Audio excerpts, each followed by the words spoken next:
allowing us to transmit these ideas to you in this way. And in exchange for the gift you are giving us, we ask you now, in what way may we be of further service to you? You may begin with your dialogues, interactions, and questions if you wish. Oh, all right. Sirius the dog star speaks up. Okay, take 2, action. All right, good day. I was wondering if you wouldn't mind giving us at least 3 tips how to become a better channeler. Thank you. 3 tips.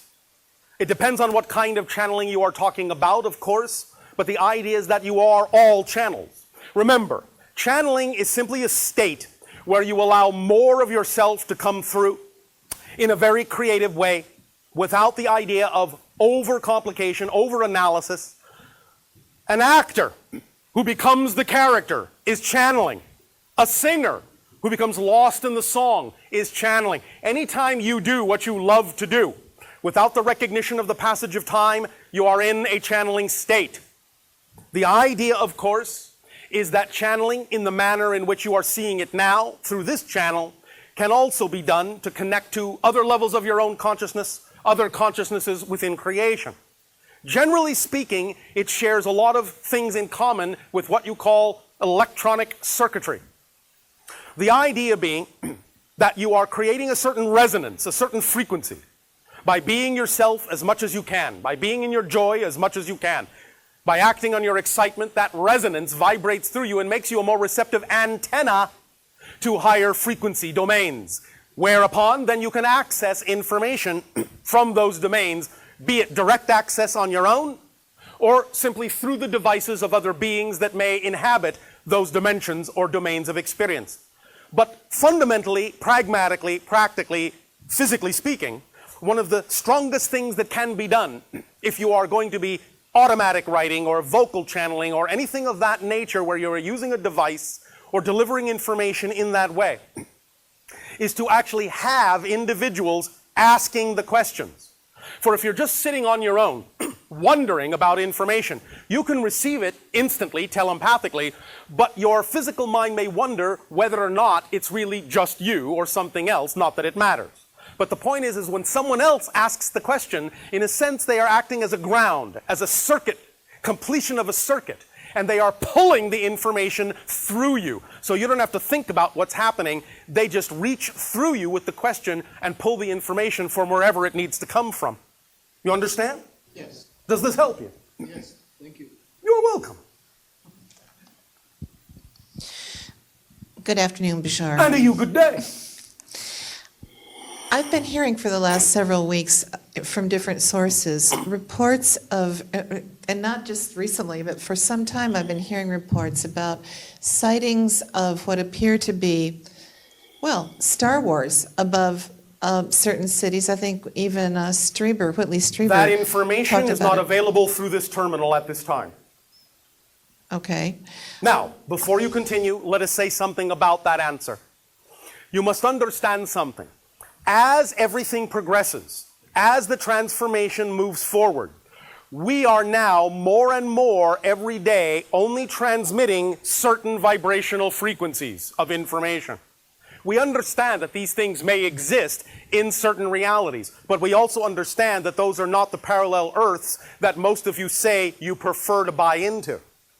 Therefore, from these points forward, we will find that for one reason or another, whether it is simply not of the vibration that we are now representative of, or whether it is simply not our domain or is not appropriate for us to answer, and you must receive this information from someone else, the general answer to such information will generally be that information is not available through this terminal at this time. This is for the purpose of guiding you in the direction of the vibration that we represent, that you have said that you prefer. Does that make sense to you? Oh, absolutely. All right. Well, a related question, I think, in that same vein, which Or we artery. may or may not get the same answer. Yes. Starting from the first time I heard it, I think was from Gordon Michael Scallion, about and we heard it again today, about the West Coast breaking off and falling off and Phoenix becoming a port. And that information is not available through this terminal. Okay, can I just, I'm not asking, well, yes, I am going to ask. Yes, you are. You see, this is all an exercise in finding out just exactly how insistent any of you may be on a reality you say you don't prefer. No, I don't prefer, I definitely do not prefer that reality. But what I was going to ask was, Yes. was this more of a, my sense of it was that a number of years ago, it was more of a possibility than it is now. Stop. Yes, that is true, but understand we are talking about the idea of different parallel Earths. The idea of those kinds of destructive experiences are still highly probable in a particular Earth or several parallel Earths. But the question is, are they still probable in the parallel Earth you have taken yourself, you have shifted yourself to? So when you say it is now less probable, all you're actually saying is you have shifted your frequency to a parallel Earth reality where that is simply not a high degree of probability as an experience. But it doesn't mean that you've changed the world you were on. It simply means you've taken yourself to a planet where that's not a high degree of probability as an experience. You follow? Totally, yeah. And you see Thank the difference? Yeah, absolutely. All right. Okay, thank you. Does that help you? Yeah. Oh, all Thank right. you. Thank you. Hello, Bashar. And to you, good day. You said that if we were to meet you face to face before we're ready, Yes. we would feel differently about our fellow human beings. That is not exactly what we said.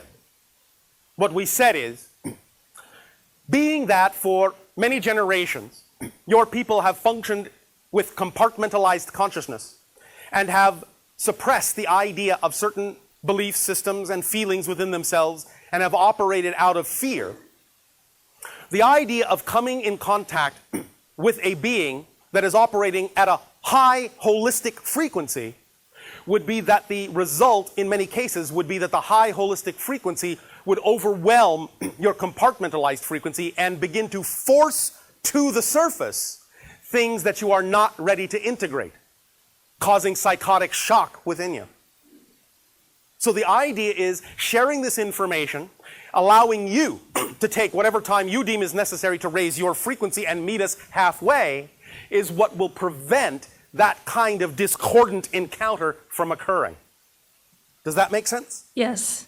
Also, when you listen to us, are you hearing our higher self and our personality self at the same time? We are looking at you as a complete spectrum of ideas. We are seeing many patterns, and in fact, as we have recently discussed, let us reassure you of this.